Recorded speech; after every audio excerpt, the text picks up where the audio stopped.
Assalamualaikum warahmatullahi wabarakatuh. Jangan lupa saksikan saya dalam Salam Baitullah pada 18 Julai hingga 1 Ogos jam 9 malam hanya di TV1.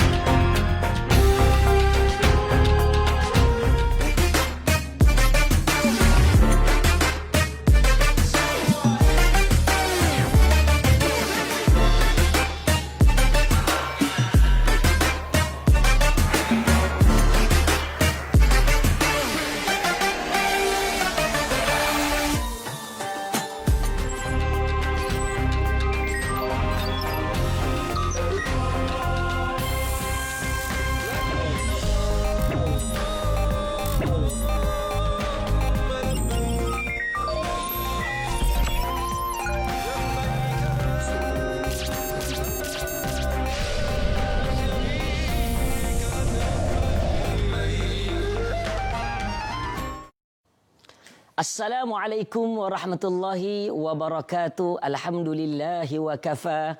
Wassalatu wassalam ala rasulil mustafa amma ba'd. Kepada hadirin hadirat, muslimin muslimat, ibu ayah, kepada seluruh muslimin muslimat, bakal-bakal penghuni syurga Allah Azza wa Jalla. Bersama dengan saya, pengacara anda Ustaz Hafiz Hanifah dalam rancangan yang dinantikan setiap hari, khususnya di musim haji ini. Apalagi kalau bukan Salam Baitullah dengan temanya Suatu Kerinduan yang dibawakan khas untuk anda oleh Olive House, sesudu nikmat, sebesar manfaat. Alhamdulillah, tuan-puan yang dirahmati Allah Subhanahu Taala, sedar tak sedar kita mendekati hari-hari penting dalam hari haji kepada mereka yang menunaikan haji. Iaitulah kalau kita lihat 2 hari lagi mulalah perjalanan haji, iaitulah hari tarwiyah. Dan kita difahamkan hanya 1,000 orang sahaja, tuan-puan. 1,000 orang sahaja yang diterima menjadi duyufur rahman, iaitu tetamu Allah pada tahun ini. Bukan 2,000, bukan 10,000, tetapi 1,000 orang saja. Dan yang terkini, kita dapat berita, kita ucapkan tahniah kepada Fauzia daripada Malaysia yang tinggal di Arab Saudi. Tanpa disangka dapat birthday dia adalah satu hadiah yang sukar di-imagine, sukar digambarkan. Subhanallah, kita cakap tahniah kepada Fauzia, mudah-mudahan mendapat haji yang mabrur insya-Allah. Baik, seterusnya kita dapat lihat hari ini memulai beberapa hari sampailah seterusnya kerajaan Arab Saudi menerima kunjungan daripada seluruh dunia, iaitu 1,000 orang saja. Ini adalah di airport Jeddah yang baru. Saya pun tak pernah sampai lagi. Jealous rasanya nak ke sana lagi. Baik, seterusnya. Menteri Haji dan Umrah mengatakan bahawa kesihatan merupakan perkara yang wajib bagi sebagai satu perkara asas bagi menunaikan haji pada tahun ini. Dan kita maklum bahawa mereka akan disaring, akan dikuarantin beberapa hari, dan mereka yang disahkan positif, na'udzubillah, mereka tidak dapat meneruskan perjalanan haji. Baiklah, banyak lagi sebenarnya gambar-gambar yang akan kita kongsikan pada malam ini. Jadi diharap semua para penonton jangan ke mana-mana, teruskan sampai ke penghujung. Dan juga malam ini kita ada seorang tetamu istimewa. Siapa beliau? Beliau adalah seorang yang cukup hebat berbicara, orangnya pun handsome, kacak bergaya. Baiklah, sebelum itu kita sama-sama saksikan siapakah pemenang kuis harian semalam. Sama-sama.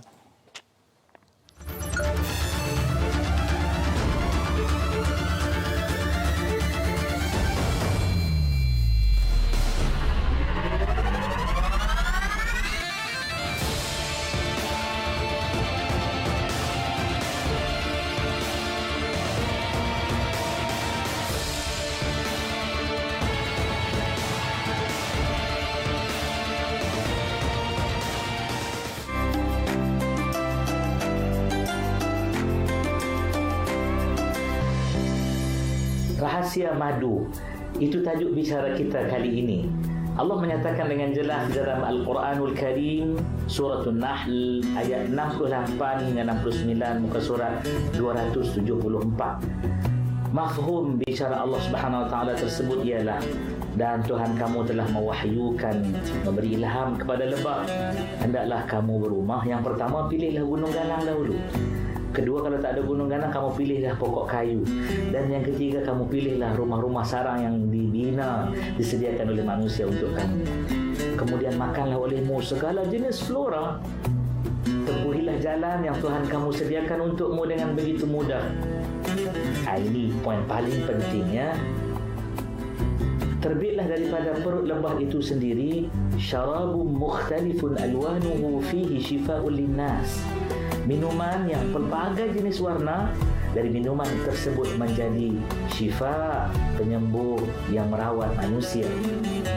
Hadirin rahimakumullah, Nabi pula menyatakan berubahlah kamu menggunakan Al-Quran dan madu, iaitu gabungan dua jenis perubatan.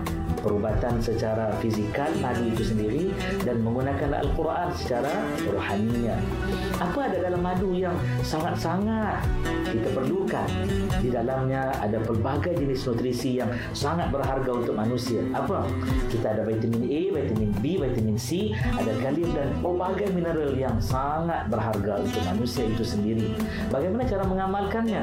Ambillah 1 sudu hingga 2 sudu kecil, dibasuh dengan air suam, kacau arah lawan jam. Jangan lupa ya, minum 1 hingga 2 kali sehari.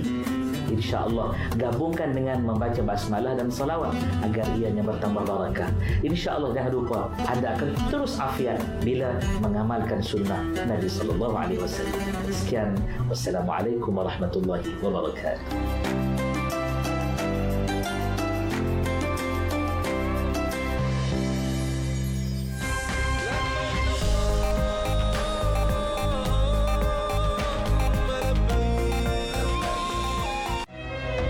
Olive House, sesudu nikmat sebesar manfaat. Mulakan hari keluarga anda dengan Buat selamat! Ramai tanya, apakah rahsia nenek kekal ligat? Ini sebenarnya rahsia nenek dan keluarga kekal bersemangat. Dengan pati minyak zaitun asli Olive, sesudu pagi dan malam. sesudu nikmat sebesar manfaat.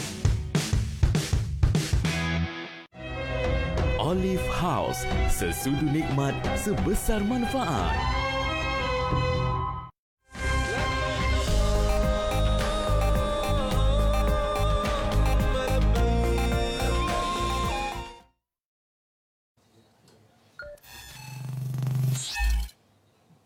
Alhamdulillah, nampak tak magic rasanya sebab kita sekarang ni berada di di angkasa lepas seolah-olahnya. Alhamdulillah. Baiklah para penonton yang dirahmati Allah Taala, bertemu kembali kita dalam Salam Baitullah yang dibawakan khas untuk anda oleh Olive House, sesudu nikmat sebesar manfaat. Ramai yang tertanya-tanya siapakah tetamu istimewa kita, sebab topik pada malam ini kita akan bicarakan tentang Haramain, iaitu dua tanah haram Mekah dan Madinah, suatu kecintaan. Bersama dengan kita seorang tetamu yang cukup istimewa, Al-Fadil Datuk Ustaz Kazim Ilyas selaku pendakwah dan juga pengasas dan pengurusi Pusat Pendidikan Al-Barakah. Assalamualaikum Datuk. Waalaikumsalam warahmatullahi wabarakatuh. Alhamdulillah. Muncul tiba-tiba Datuk. Rasa macam alien pula.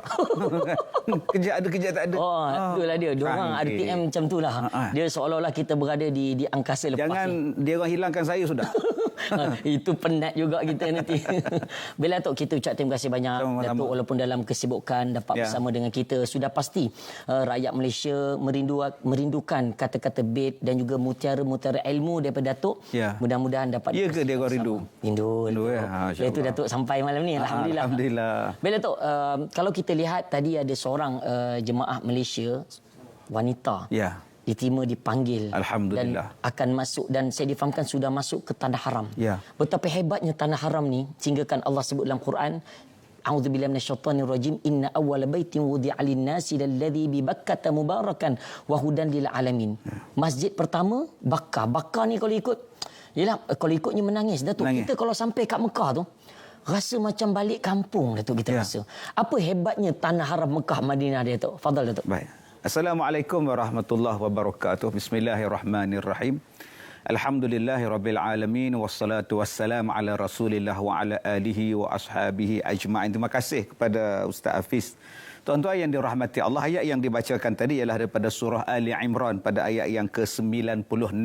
Allah Taala menyebut di dalam Al-Quran, a'udzubillahi minasyaitonirrajim, inna awwala baitin wudi'a lin-nas lalladzi bi Bakkah mubarakah.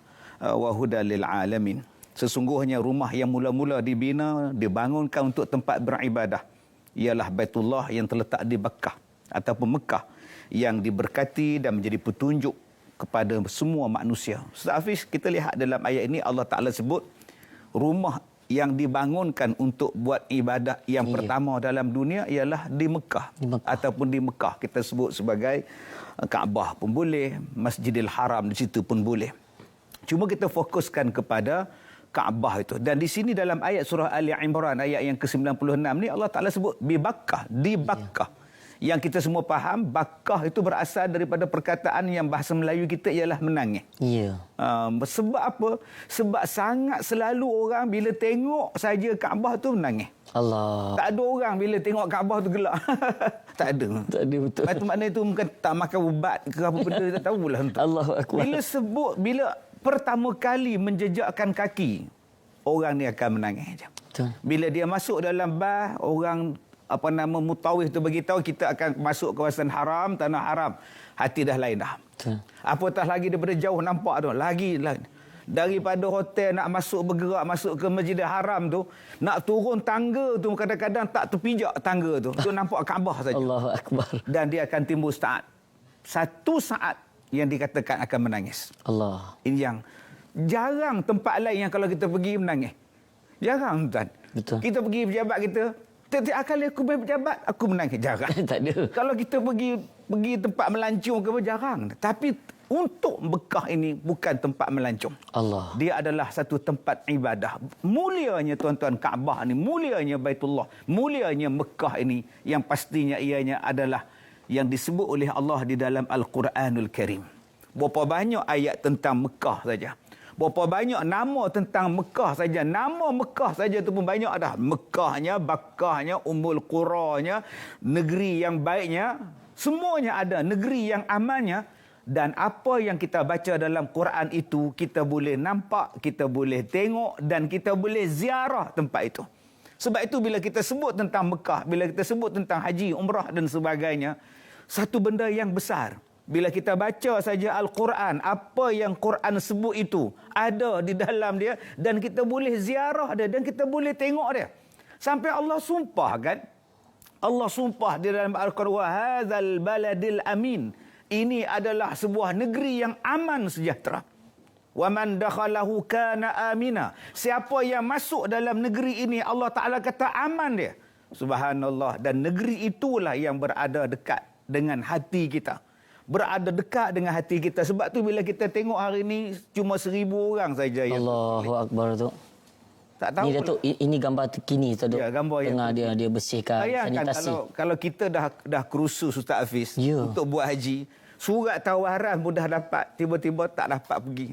Menangis kita. Nangis. Akan timbul rasa, ya Allah.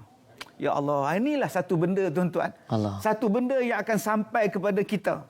Kalau kita tengok kepada Kaabah tu saja, dengan 4 segi dia, dengan warna kelambu dia hitam, tak ada apa pun yang menarik bagi dia. Betul. Tetapi di situlah letaknya satu tahap keimanan yang sangat hebat. Apa istimewa dia? Di situlah lambang kiblat kita. Allah. Di situlah tempat penyatuan hati manusia. Di situlah tuan-tuan letaknya satu kemuliaan yang sangat hebat. Di situlah letaknya petanda kiamat bila runtuh saja Kaabah.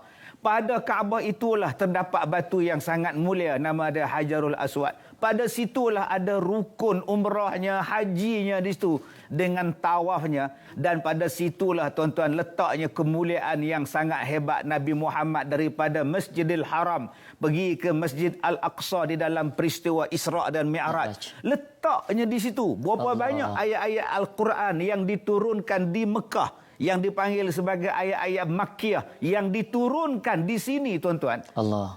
Kenapa Mekah itu tidak begitu tidak istimewa lagi kalau tahapnya sampai tahap macam itu? Sebab ada orang yang tak teringin pun nak pergi ke Mekah. Allah. Ada orang yang mengelak pun daripada nak pergi ke Mekah. Ada orang yang mengelak pun untuk nak pergi haji, untuk nak buat umrah sekalipun. Allah. Allahu Akbar. Tuan-tuan yang saya hormati, bayangkan dalam bilion umat Islam, pada tahun ini hanya beberapa orang saja yang terpilih. Allahu Akbar. Dia menjadi pengajaran kepada kita tuan-tuan. Kalaulah tak dapat pergi Mekah pun kita menangis. Tak dapat mengerjakan haji pada tahun ini pun kita rasa sebab, kita rasa sayung. Tak apa, kita boleh pergi tahun depan insya-Allah. Ya. Tapi bayangkan kalau Allah tak bawa kita masuk syurga. Allah. Kalau kita tak layak untuk syurga, tang mana lagi yang kita nak pergi, tuan-tuan? Bukankah lawan kepada syurga itu adalah neraka? Jadi inilah, tuan-tuan, yang kita kena ambil kehebatan, kemuliaan daripada Mekah itu sendiri. Di situlah tempatnya dia mustajab berdoa. Di situlah tempatnya Nabi Muhammad sallallahu alaihi wasallam, baginda Nabi, dilahirkan. Di situlah turunnya, tuan-tuan, di bumi Mekah itulah turunnya wahyu yang pertama kepada kita.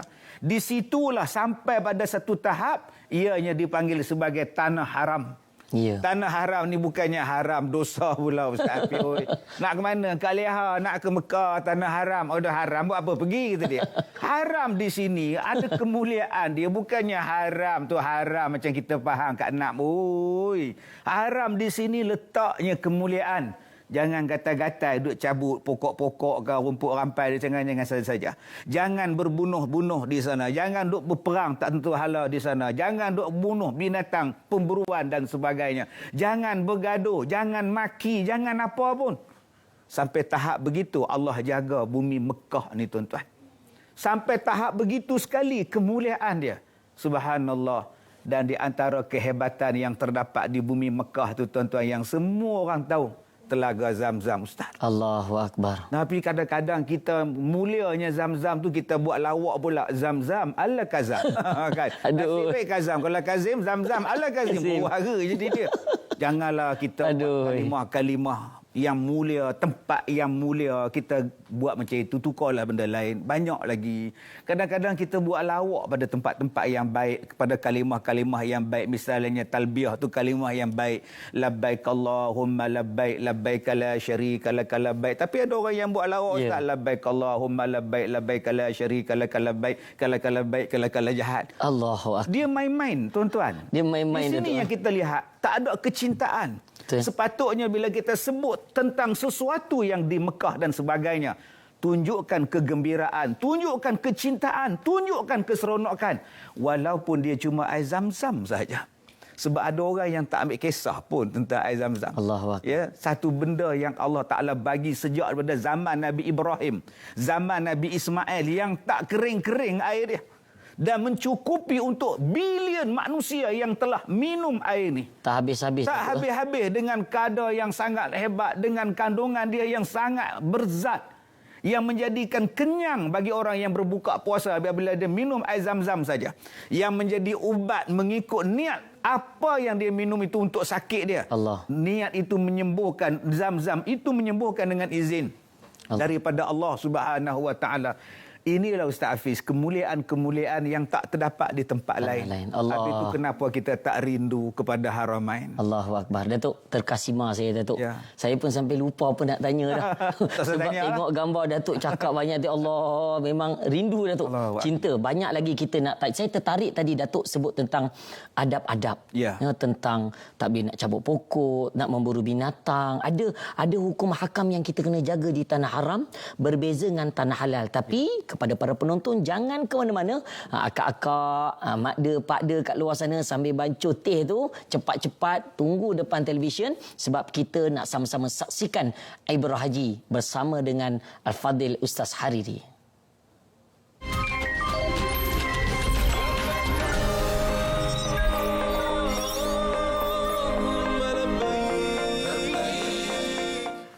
Allahu Akbar,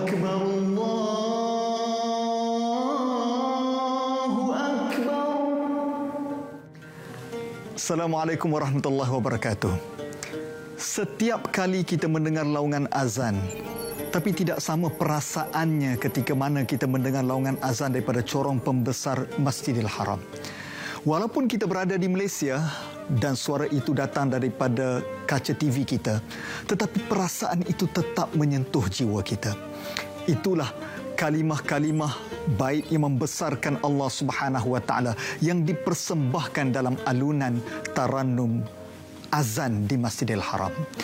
Dan Panggilan itu tidak keras, tidak terlalu lembut, tetapi memujuk-mujuk hati kita untuk datang solat ke masjid yang dilaungkan daripada Masjidil Haram.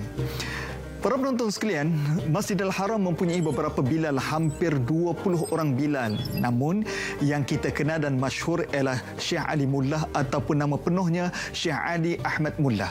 Syekh Ali Mullah mulai menjadi imam muazzin, menjadi muazzin di Masjidil Haram sejak usia 14 tahun.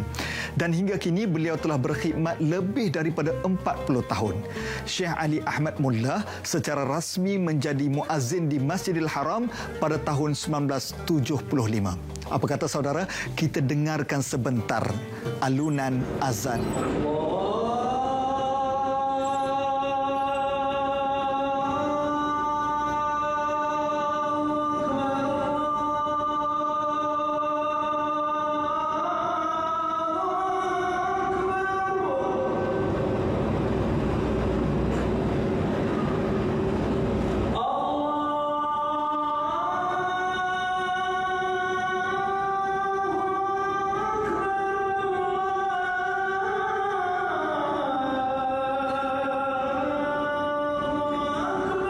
Dan para penonton sekalian, Syekh Ali Mullah pernah menggalas tugas sebagai ketua muazzin di Masjidil Haram Mekah dan suaranya nyaring terus menerobos ke seluruh dunia menerusi rakaman di corong radio, kaset, cakera padat maupun media sosial yang lain.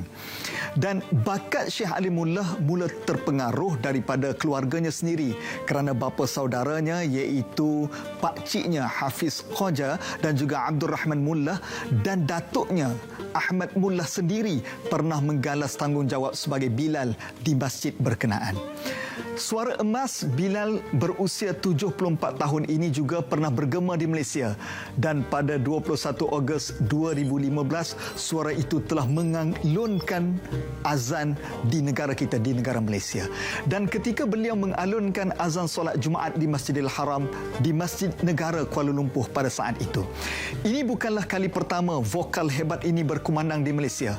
Terdahulu beberapa kali kemerduan suara muazzin ini melaungkan azan di Masjid Sultan Salahuddin Abdul Aziz Shah Alam Selangor pada sekitar tahun 2011 hingga 2012. Dan inilah suara yang seringkali ditiru oleh muazzin kita di Malaysia supaya ruh Masjidil Haram ini sampai ke seluruh negara merasai nikmat panggilan azan solat 5 waktu di seluruh negara. Kita insya-Allah kita akan kupas lagi pada topik-topik yang akan datang. Teruskan bersama kami di Salam Baitullah.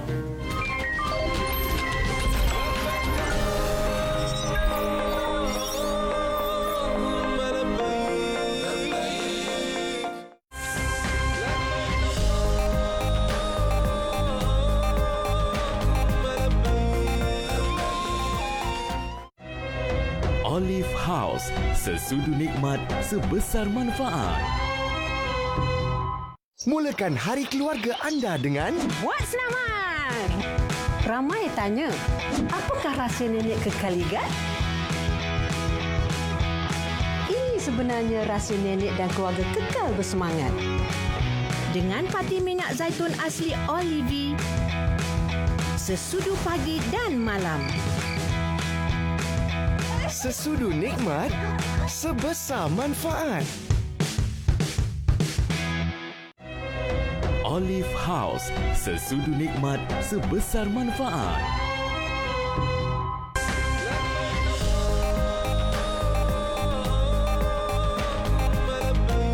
Alhamdulillah bertemu kembali kita dalam Salam Baitullah, suatu kerinduan yang dibawakan khas untuk anda oleh Olive House, sesudu nikmat sebesar manfaat. Kepada mereka yang baru bersama dengan kita, topik kita pada malam ini adalah Haramain, suatu kecintaan, iaitulah dua tanah haram Mekah dan juga Madinah. Bersama dengan kita, tetamu kita adalah Datuk Ustaz Kazim Ilyas. Ustaz, saya teringat waktu bawa jemaah Ustaz, ada seorang jemaah ni dia pergi shopping keluar daripada tanah haram.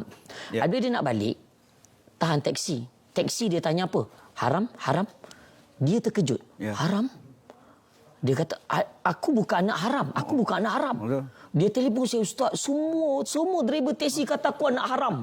Saya kata bukan, Tuan Haji nak gimana, nak balik ke hotel.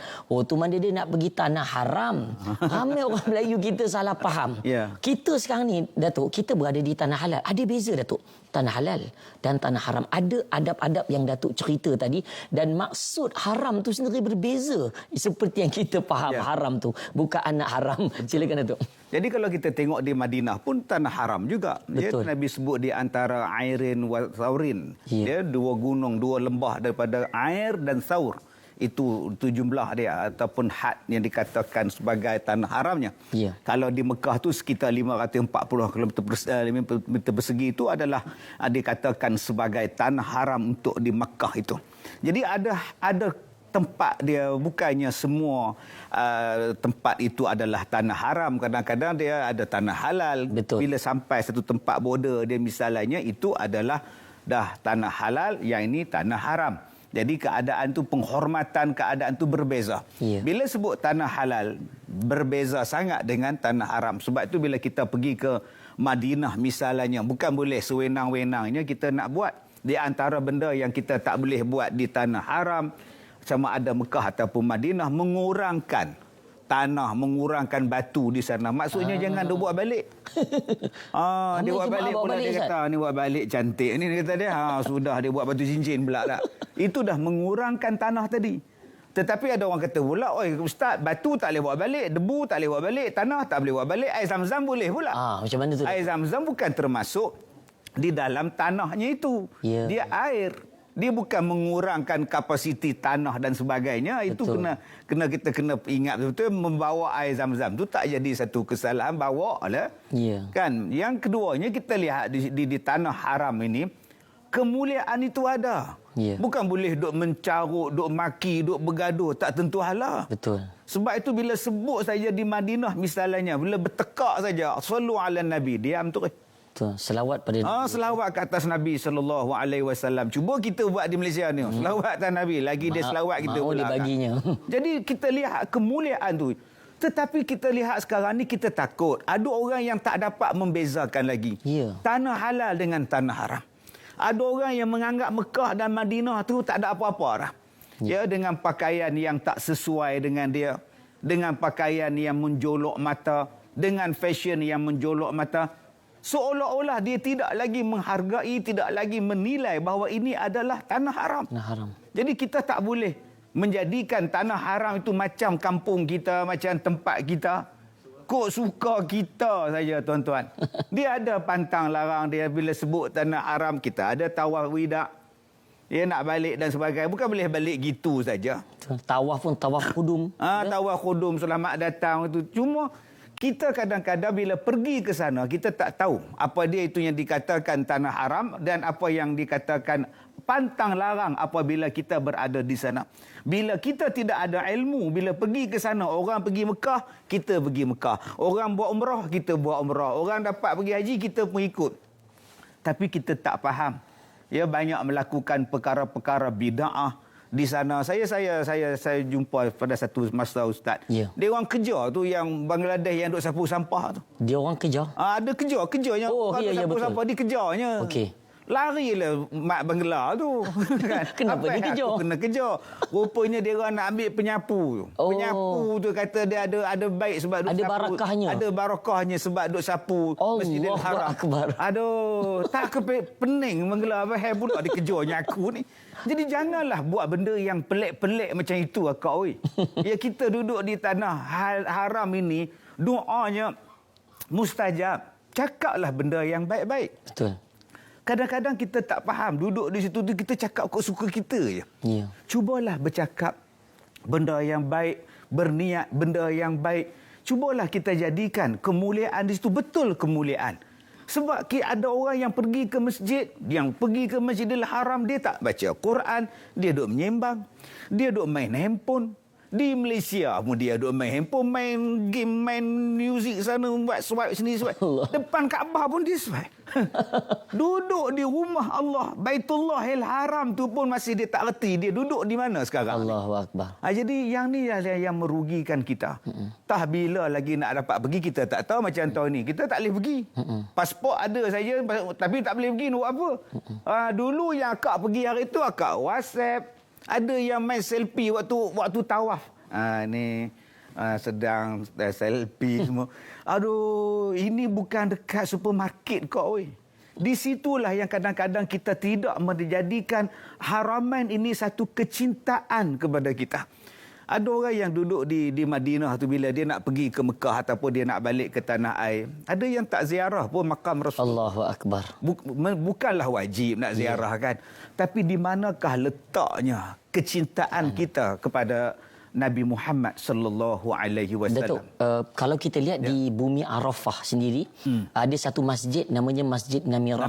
Ya. Yang masjid tu separuh tanah halal, separuh tanah haram. Ya. Kalau kita lihat waktu khutbah, waktu tu mereka berada di tanah haram, kemudian wukufnya di tanah halal. Ya. Dan sekarang ni tengah kosong, Datuk. Mungkin kita boleh tengok gambar kini, yang terkini Arafah kosong, tak ada seorang pun datang. Allahu Akbar. Tak, di Jabal Rahman selalu berpusu-pusu manusia. Ini gambar terkini, Zat. Ya. Yang mana, Datuk, untuk penonton kita di luar sana boleh lihat bahawa Arafah sedang menantikan 1,000 orang terpilih. Allahu Akbar. Tak ada seorang pun yang dapat menjejakkan kaki ke bumi Arafah. Mungkin Datuk boleh ulas sikit kehebatan. Dia berada dua, ada tanah halal, ada tanah haram di sana, Datuk. Ya, kalau kita lihat kepada masjid ini, dibuka sekali ni sajalah. Ya, waktu haji tu. Itu pun ada boleh tidur, tempat dia boleh qiyamul lail, tapi kena qiyamul lail. Ya. Bila masuk dalam dia akan sampai waktu dia suruh dibangunkan semuanya. Allah. Tak boleh pula duduk dalam masjid tu lepak-lepak, tidur-tidur semua. Sebab tu saya katakan tadi, kita kena faham kita berada di mana. Ya, kita berada di mana. Setengah orang dia masuk dalam Masjid Namirah ni dia tidur. Rugi. Sebab tu kalau kita tidur, kita nak sembahyang subuh di Namirah masjid ni, Tok Arab tu, Tok Syekh tu kejutkan kita, bangunkan kita untuk kita menghidupkan sembahyang malam. Ini waktu yang sangat baik untuk kita beribadat kepada Allah. Ini masanya. Tetapi kalau kita tak membayangkan, kita tak mengambil kesempatan, aku berada di tempat yang baik, aku berada di tanah yang mulia, aku berada dalam satu ibadat, kemuncak hidup aku. Allah, ruginya. Sebab tu saya bercakaplah pada diri saya nasihat pada diri saya juga. Kurang-kurangkanlah menyembang di dalam masjid. Kurang-kurangkanlah berbuat benda-benda yang kosong, yang tak berfaedah. Ada orang yang tidur dalam hotel lebih lama daripada duduk dalam masjid, daripada buat umrah dan sebagainya. Allah. Sampai saya cakap, kalau nak tidur, balik Malaysia. Tidur puas-puas. Kita sekarang berada di tempat yang sangat hebat. Kalau kita faham benda ini apa yang disebut, sekarang kita tengok kawasan Muzdalifah, kawasan Mina yang kita sebut di antara masyair ini, tuan-tuan. Benda-benda ini disebut oleh Allah di dalam Quran. Benda-benda ini yang kita duk nampak sekarang ni, tuan-tuan, baik Arafah ke, baik wukuf kita ni, semuanya ada benda ini dalam hukum agama kita. Dan kita dah sampai di tempat itu. Bila dah sampai di tempat itu, kita masih lagi bercakap soal dunia, kita bercakap lagi soal-soal yang tak sepatutnya kita bercakap, masih lagi mengumpat, masih lagi memfitnah, masih lagi ada perkara buruk dalam hati kita. Alangkah ruginya, tuan-tuan. Alangkah ruginya. Sebab tu bila kita sampai di sini, Duyufur Rahman. Allah. Kita adalah tetamu-tetamu Allah. Bayangkan, tuan-tuan, daripada bilion orang Islam, 1,000 saja yang dipilih. Yang 1,000 tu pun belum tentu boleh selesai. Betul. Belum tentu lagi. Sebab itulah Allahu Akbar. Kalaulah kita yang dah pernah pergi, yang dipilih pada tahun-tahun yang lepas, syukur banyak-banyak, tuan-tuan. Kita Datuk, dah melaksanakan. Kita ada pemanggil istimewa. Ya, silakan. Assalamualaikum, Maya. Waalaikumsalam warahmatullahi. Ya, Ustaz, saya nak tanya, bila tak ramai sangat, jauh sangat beza dengan manusia compare dengan sebelum ni, adakah ini tanda-tanda nak berlaku dah dekat kiamat? Lagi satu, saya nak tanya Ustaz tadi bagi example, Ustaz bagi contoh semua akak-akak saya rasa abang-abang pun banyak juga perangai macam tu. Selfie lah, main game lah. Jadi balance lah Ustaz ya. Macam tak setuju jahat pula. Baik. Terima kasih. Assalamualaikum. Baik, terima kasih. Lepas ni saya sebut Abang Bidin pula kan. Betul Datuk, asyik akak-akak je Datuk. Akak je, Kak Nap, Kak Leha, Kak Tipa. Abang Bidin tak sebut pun. Lepas ni saya sebut Abang Bidin. Silakan Datuk. Baik, bila kita sebut tentang tanda-tanda kiamat, ya, disebutkan bahawa tanda-tanda kiamat itu apabila Kaabah itu sudah tidak dikunjungi. Apabila Kaabah itu sudah lagi tidak ada siapa lagi yang nak tawaf kepada dia, maka Kaabah itu pun disyahidkan dalam kitab-kitab disebutkan, maknanya diangkat dan sebagainya. Jadi Kaabah itu pun tak ada siapa lagi lah. Sebab tu dia bila sebut Mekah, bila sebut Kaabah itu, dia adalah pusat kepada bumi ni. Kekuatan kita, kekuatan ini di situ. Bila tidak ada orang lagi menziarahi di sana, kita bimbang akan berlakunya tanda-tanda kiamat yang lain. Yang pertama. Yang kedua, kita bersyukur kepada Allah Subhanahu Wa Taala. Walaupun berjuta orang tak boleh pergi macam biasa, tetapi kerajaan Arab Saudi membenarkan, membuka juga 1000. Sekurang-kurangnya kita masih lagi dapat mengadakan haji, dapat lagi berziarah, dapat lagi beribadah di Masjidil Haram dan sebagainya. Alhamdulillah.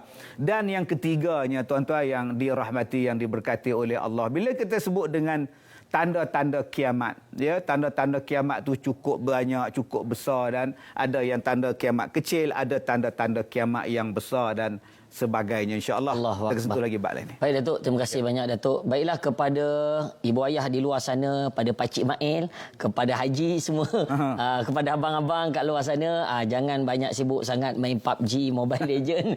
Jadi kita berada dalam majlis ilmu. Lepas ini kita akan bersama-sama lagi dengan membincangkan kecintaan ke atas dua tanda haram. Jangan ke mana-mana, kita teruskan dalam Salam Baitullah, suatu kerinduan yang dibuatkan khas untuk anda, Olive House, sesudu nikmat sebesar manfaat.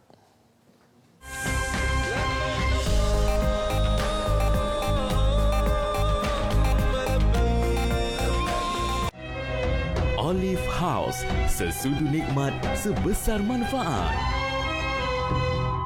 Mulakan hari keluarga anda dengan Buat selamat! Ramai tanya, apakah rahsia nenek kekal ligat? Ini sebenarnya rahsia nenek dan keluarga kekal bersemangat. Dengan pati minyak zaitun asli Olive, sesudu pagi dan malam. Sesudu nikmat, sebesar manfaat. Olive House, sesudu nikmat sebesar manfaat.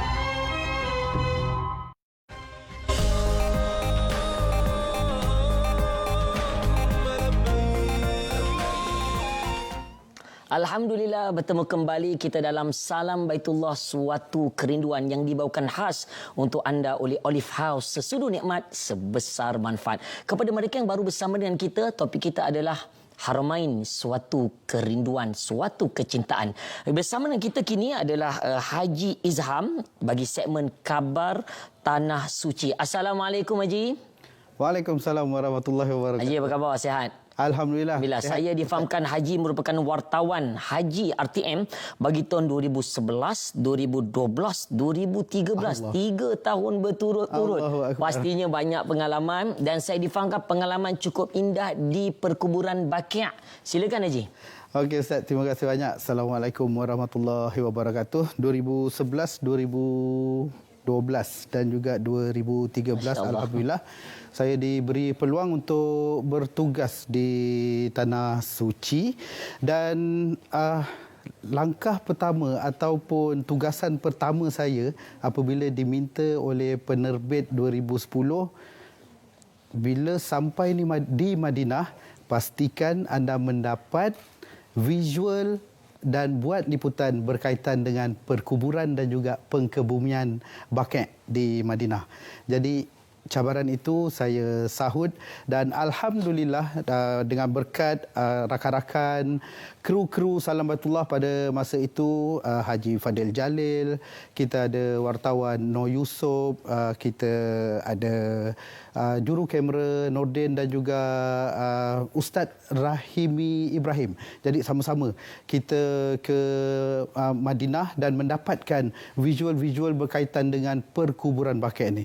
Jadi alhamdulillah kita dapat dari ini dia perkuburan baqi' yang memang dah sedia ada liang, dan kemudian pada 1 pagi subuh tu kami dah standby siap-siap untuk mendapatkan visual bagaimana jenazah yang telah pun disembahyangkan di Masjid Nabawi itu untuk dibawa ke perkuburan baqi'.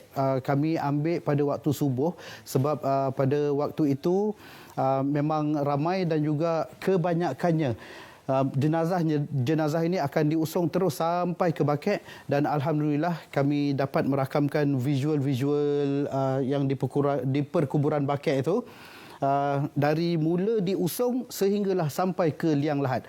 Sesuatu yang cukup berbeza dengan pengkebumian yang dilakukan di tanah air di negara kita.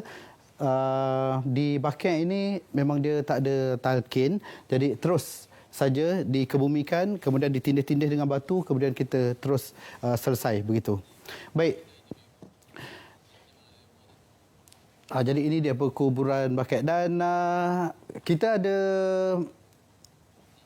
Dato' Abdul Halim Al-Katiri di Jeddah, dan inilah individu ataupun orang yang banyak membantu saya untuk membuat liputan semasa kami berada di Tanah Suci, Dato' Wira Sheikh Abdul Halim Al-Katiri. Assalamualaikum Dato'. Selesai begitu. Baik. Warahmatullahi wabarakatuh. Bagaimana keadaan di Dato' di Jeddah sekarang kan? Alhamdulillah, kita konvoi masih angka wabak masih tinggi, tapi terkawal alhamdulillah. Dan di sini juga kami masih menunggu boleh jadi ada rezeki untuk naik haji tahun ini, dan tahniah pada yang Allah bagi jadi tamu Allah untuk tahun ini insya-Allah. Dan kita rakyat Malaysia dapat lebih kurang dalam ada 7-8 orang yang dipasti dapat mengerjakan haji untuk tahun ini lah. Okey. Dan saya dengan rasa sukacitanya dan mengucapkan terima kasih kepada Salam Baitullah atas temu ramah yang pada tahun ini insya-Allah. Okey Datuk, bagaimana pula dengar ceritanya Datuk juga akan ke Mekah untuk apa tujuan sebenarnya, dan bagaimana rentas negeri di Mekah itu sendiri? Masih dikawal ataupun boleh orang yang tidak menunaikan haji untuk ke Tanah Suci Mekah Al-Mukarramah ni Datuk? Berkenaan dengan rentas, sekarang rentas buat masa ni bebas. Rentas terakhir yang tidak boleh ada pergerakan kecuali dalam 3 km waktu bulan puasa.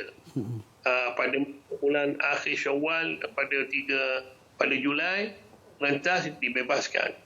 Tapi untuk pengetahuan semua, untuk memasuki Tanah Haram pada 28 hari bulan Zulkaidah, untuk orang selain daripada penduduk Mekah tidak dibenarkan masuk ke Tanah Suci.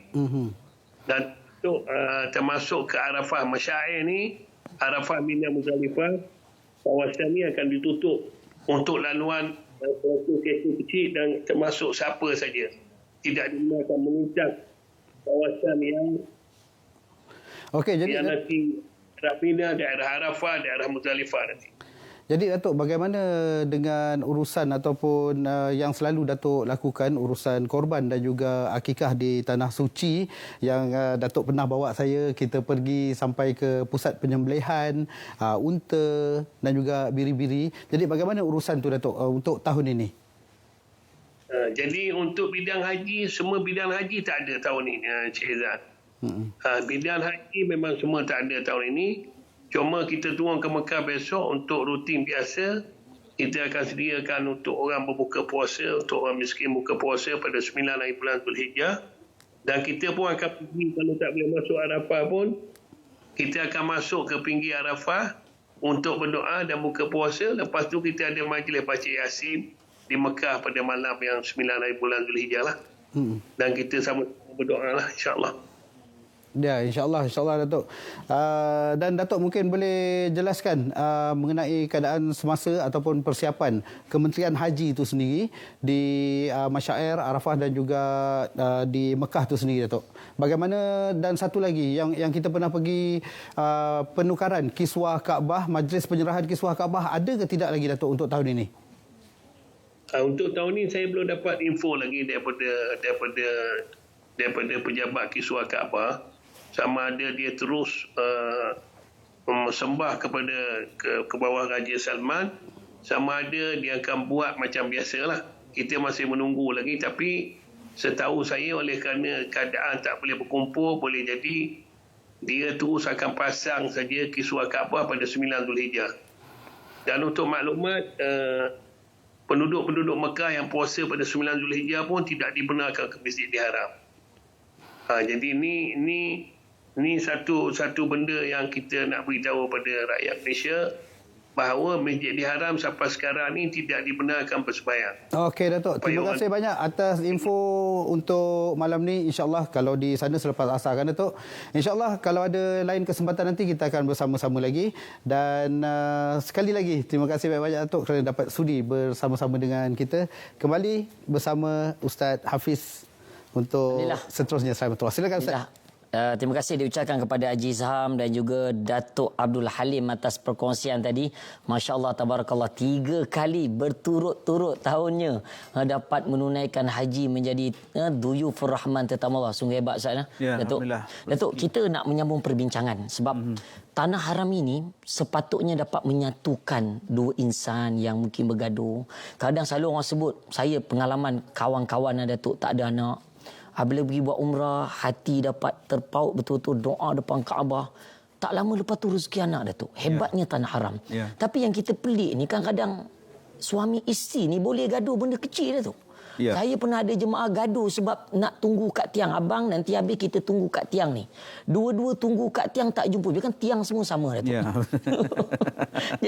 Jadi poinnya boleh bergaduh. Sedangkan Tanah Haram ni menyatukan. Apa nasihat Datuk kepada pasangan-pasangan yang nak menunaikan umrah dan haji, Datuk?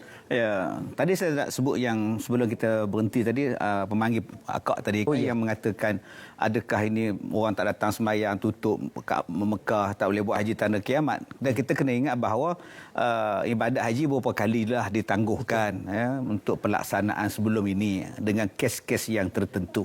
Sebab itulah diletakkan syarat untuk menyempurnakan ibadat haji ini ialah berkemampuan. Jadi berkemampuan itu termasuk daripada sudut kesihatan, daripada sudut kemudaratan, tidak mendatangkan mudarat kepada jemaah dan sebagainya. Baik, tuan-tuan yang dirahmati Allah. Allah Ta'ala sebut kepada kita tentang ujian. Liyabluwakum ayyukum ahsanu amala. Akan diuji. Sampailah tahap ujian ni bukan setakat di Malaysia sahaja Allah Ta'ala uji, di Mekah tu pun Allah Ta'ala uji. Betul. Sebab itu ada orang yang duduk di Malaysia ni loving couple. Loving, segala-galanya loving. Bayangkan dia pergi supermarket tu, dia tolak isteri dia dalam troli tu. Punya loving pada isteri dia, tapi bila pergi umrah bergaduh. Kenapa yang jadi macam itu? Ini yang saya katakan tadi, ujian. Kadang-kadang saat itulah dia jadi cemburu. Cemburu ni Allah, bukan cemburu dengan orang lain. Dia cemburu dengan mak mertua dia. Allah. Dia tengok suami dia keluar dengan mak dia, tak bagi tahu dia, masam muka. Allah. Masam muka, bukan setakat dia masam dengan suami dia, dengan mak mertua pun dia masam sekali. Kadang-kadang dia cemburu ni sebab suami dia naik lift dengan makcik-makcik opah-opah tu semua tu. Abang naik dengan siapa? Kata. Abang naik dengan makcik Nur Mekang, komplain pula agak dia kan. Jadi dia kata, tak ada orang lelaki ke? Bukan setakat perempuan tu yang jadi cemburu, kadang lelaki tu pun jadi cemburu. Suami ni jadi cemburu buta. Dia pergi tanya dekat ustaz macam mana hukum-hukum ni. Suami tengok isteri berbual dengan ustaz. Ada nak bergatai pula ke? Dah. Saya nak tanya hukum, saya tanya pada abang tak jawab. Saya tanya pada ustaz, abang kata saya berkata pula, udah masam muka. Benda-benda macam ini, tuan-tuan, bukannya jarang berlaku, dia kerap berlaku. Sebab itu bila kita pergi ke tanah suci ni, sucikanlah hati. Ya, sebab kadang-kadang ada orang yang pergi ke tanah haram ni, tuan-tuan, dia bukan pergi dengan kecintaan. Dia pergi, ada yang pergi sebab isteri ajak. Abang, Abang just pergi umrah, malas abang pergi, duit tak ada. Tak apa, saya bayar. Maknanya dia bukan pergi dengan kerelaan dia. Betul. Ada yang pergi tu pula sebab mak ajak pergi. Tak apa, mak bayar untuk kamu. Kau bawa bini kamu sekali. Jadi kalau boleh, kalau nak dapat kebaikan di nombor satu, pergilah dengan keikhlasan. Wa ma umiru illa liya'budullah mukhlishina lahuddin. Bila kita pergi dengan ikhlas, insya-Allah dapat kebaikan di sana. Itu yang selalu saya jumpa kes-kes bergaduh suami isteri di sana ni sebab pergi tu. Ini saya bukan nak pergi, awaknya ngajak saya pun. Dia akan ungkit benda tu balik. Kadang-kadang yang ungkit tu ialah orang yang menaja. Ingatlah sikit. Belanja semua tu mak yang bagi tahu. Kamu 10 sen pun tak ada. Allah. Kadang-kadang mak tak cakap depan dia, mak cakap dekat depan orang lain. Akhirnya bergaduh mak dengan menantu tadi. Allah. Sebab itu nombor satu saya ajak, kalau nak mengelakkan pergaduhan di sini, pergi dengan ikhlas liwajhillah, semata-mata kerana Allah. Yang keduanya, kalau boleh janganlah banyak sangat berjanji. Kan banyak berjanji ni macam cerita P.Ramlee, jangan kau berjanji kan. Kadang-kadang berjanji nak turun makan, seorang tak turun bergaduh. Kadang-kadang berjanji nak tunggu pintu berapa, 81, dia pergi tunggu pintu 18. Pasal 18 dengan 81 pun bergaduh. Harap dia lebih kurang. Harap satu-satu terbalik, satu tegak, satu. Pasal itu je dia bergaduh. Sebab tu kalau boleh, biar isteri tadi dia ada grup dia. Okey, mama ikut kawan mama, papa ikut kawan papa. Senang. Kadang-kadang pasal berjanji ni, pintu punya pasal bergaduh, tiang punya pasal pun bergaduh. Yang ketiga, bila kita sebut nak mengelakkan pergaduhan, pertikaian sesama isteri ni, saya mintalah kalau boleh, yang pengalaman saya Ustaz, kadang-kadang bila duduk sebilik mak, bila menantu, bila anak duduk sebilik, banyak kes-kes berlaku. Sebab kadang-kadang mata melihat suami belikan pada menantu, beli jubah, dekat aku tak beli. Kadang suami beli dekat mak mertua, dekat ni tak beli. Kadang-kadang isteri beli dekat pak mertua, dekat suami tak beli. Maka timbul satu benda yang menjadikan bergaduh. Jadi benda tu tak elok lah. Sedangkan kita dah belajarkan dalam agama kita, bila sebut haji, bila sebut kita dalam ihram, bila sebut kita dalam umrah dan sebagainya, jangan bergaduh, jangan bertekak, banyakkan bersabar. Kalau isteri kita marah, sabar. Kalau suami kita marah, sabar. Banyakkan diam. Dengan zikir itu melembutkan hati kita, insya-Allah. Datuk, tadi Datuk sentuh tentang hubungan suami isteri, jangan banyak janji, dan saya tertarik dengan pandangan Datuk, nasihat Datuk tentang mukhlisin, tentang ikhlas tadi. Sebab memang ramai di kalangan pasangan ni yang pergi tak ikhlas. Tapi apabila dia ikhlas, Datuk, luar biasa yang 10 tahun tunggu anak tak dapat. 15 tahun. Betul. Tapi bila dia pergi betul-betul ikhlas depan Kaabah minta, kat Mekah orang panggil bilik barakah. Bilik barakah. Balik-balik jadi Datuk. Bukan sekolah saya ya. Bilik barakah. Bilik barakah, bukan pusat pendidikan barakah. Apa yang hebatnya Datuk sampai doa dimakbulkan? Bila kena cara tu Datuk? Saya pengalaman saya kan. Ada satu pesakit kanser yang pergi ikut saya. Saya kata, akak, saya tak pandai nak ngubat. Saya tak tahu nak ngubat orang kanser ni. Akak dah buat kemoterapi, radioterapi semua dah buat. Terapi-terapi dah buat. Jomlah kita pergi ke sana, kita buat ibadat, kita minta pada Allah sembuhkan. Akak ikhlas je minta pada Allah masa tawaf, masa sa'i, masa duduk dalam masjid, buat semua. Dan pada masa itu Ustaz, dia muntah, keluar darah. Keluar darah semua, sampailah tahap dia membuang angin pun keluar darah. Allah. Dan dia makan morfin. Makan morfin untuk tahan dia punya sakit. Jadi orang ingat memang dia dah tak ada dah. Saya kata kita sama-sama doa, Kak. Dan dia kata itulah kali terakhir dia makan morfin untuk sakit kanser, tahan sakit dia. Dan sekarang dia menjadi ikon kanser. Subhanallah. Maknanya sampai pada satu tahap Allah Ta'ala sembuhkan penyakit dia. Betul. Bukan setakat orang yang tak ada anak, bila dia berdoa Allah Ta'ala berikan rezeki anak kepada dia. Kalau dia ikhlas dan sebagainya. Ini tempat yang mustajab berdoa. Doa ni astajib lakum. Depan mata saya Ustaz. Ya. Sebab itu kalau kita lihat berapa banyak perkara-perkara yang pelik. Betul. Jangan takut untuk menolong orang, bantu orang. Jangan takut. Kadang-kadang kita pergi dengan isteri kita, kita buat hair kita. Tengok orang susah, kita tak tolong. Kamu jangan tolong, makcik tu leha. Duduk dia diam, kita jangan campur orang. Punya tak naknya bagi. Suami larang bagi. Bila Allah nak tolong kita? Betul. Saya bila sampai, tengok beg banyak, semua makcik-makcik tak larat nak angkat beg. Saya pun angkat sekali. Saya bukan kuat sangat.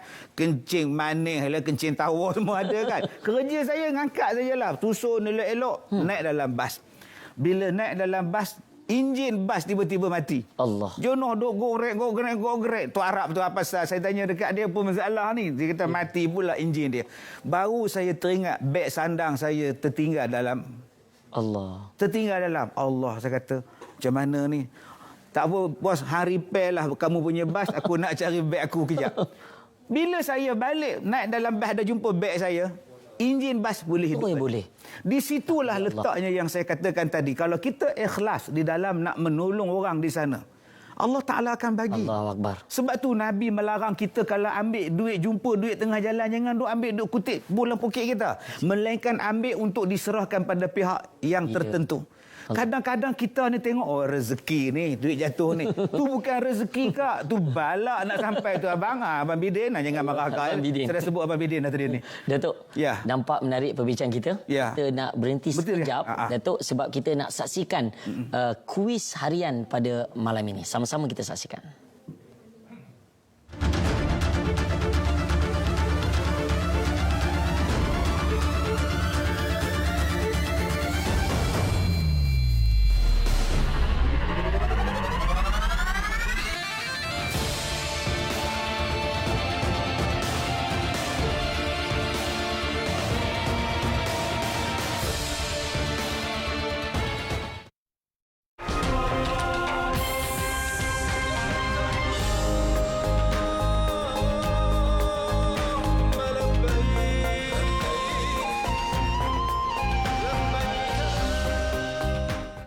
Alhamdulillah, bertemu kembali dalam Salam Baitullah, suatu kerinduan yang dibawakan khas untuk anda oleh Olive House, sesudu nikmat sebesar manfaat. Datuk, kita sedar tak sedar Datuk dah sampai penghujung Datuk. Allah rindu Datuk. Agak-agak boleh tak kita panggil lagi Datuk?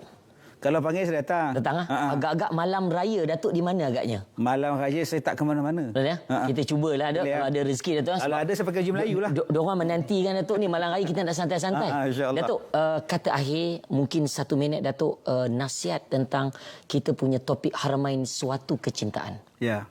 Kalau kita sampai di Madinah, bila kita tengok kubah hijau tu Ustaz. Allah. Tak ada benda lain ni. Kita hanya ingat Rasulullah sallallahu alaihi wasallam. Tengok saja kubah hijau tu kita akan menangis kan. Allah.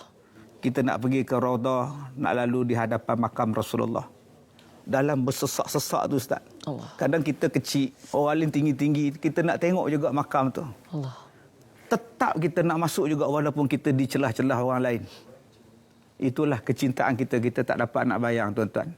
Hanya orang yang pergi saja yang dapat tahu. Begitulah bila kita pergi ke Kaabah. Allahu Akbar. Kita tak berkelip daripada memandang Kaabah.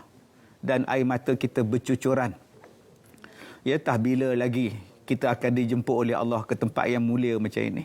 Allah. Jadi tuan-tuan bersyukurlah pada abang-abang, pada akak-akak yang dah jadi tetamu Allah.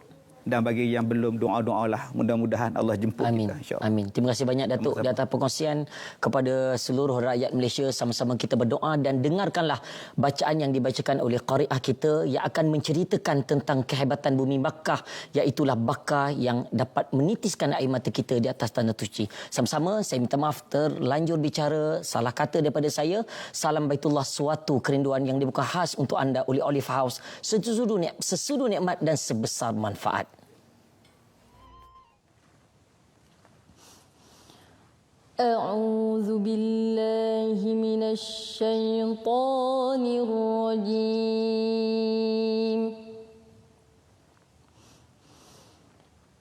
بسم الله الرحمن الرحيم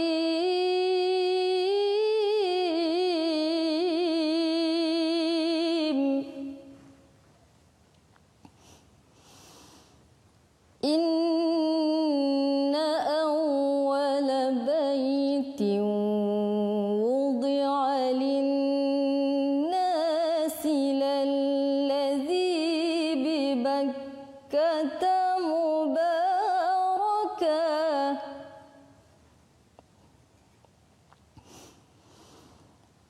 للذي ببكة مباركا وهدى للعالمين صدق الله العظيم.